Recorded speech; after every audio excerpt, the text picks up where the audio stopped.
नेपाली क्रिकेटको अस्तित्व सङ्कटमा, त्रिवी मैदान खाली गर्न 35 दिने सूचना। नेपाली क्रिकेटलाई विश्वस्तरमा चिनाएको ऐतिहासिक कीर्तिपुर स्थित त्रिवी क्रिकेट मैदानको अस्तित्व सङ्कटमा परेको छ।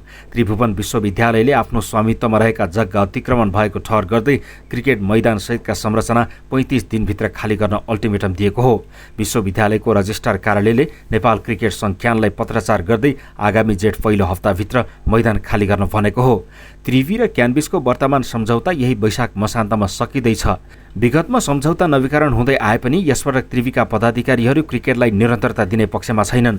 त्रिवीका एक उच्च अधिकारीका अनुसार खेलका बेला हुने भिडभाड र हल्लाले विश्वविद्यालयको प्राज्ञिक वातावरण र अनुसन्धानको काममा गम्भीर बाधा पुगेको निष्कर्ष छ। जग्गा खोजबिन समितिको प्रतिवेदन अनुसार 18वटा सङ्घ संस्थालाई पत्र काटिएको छ, जसमा क्रिकेट मैदान कीर्तिपुर पनि परेको हो। बल्ल तल्ल अन्तर्राष्ट्रिय स्तरमा आफ्नो पहिचान बनाउँदै गरेको नेपाली क्रिकेटका लागि यो निर्णय वज्रपात साबित हुने देखिन्छ।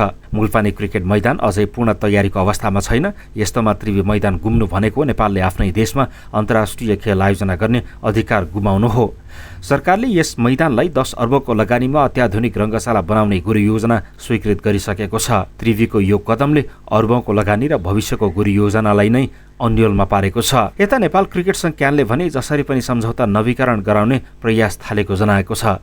चैत्र 23 को बोर्ड बैठकले राष्ट्रिय खेलकुद परिषद राखेपा मार्फत सरकारले सम्झौता अवधि थप गर्न आग्रह गर्ने निर्णय गरिसकेको छ। क्यानले भने आधिकारिक पत्र नपाएको बताए पनि त्रिवीले भने सार्वजनिक विदाका कारण पत्र पुग्न ढिला भएको दावी गरेको छ। कीर्तिपुरको यो माटोले सन् 1998 देखि नेपाली क्रिकेटको उतार चढाव देखेको छ।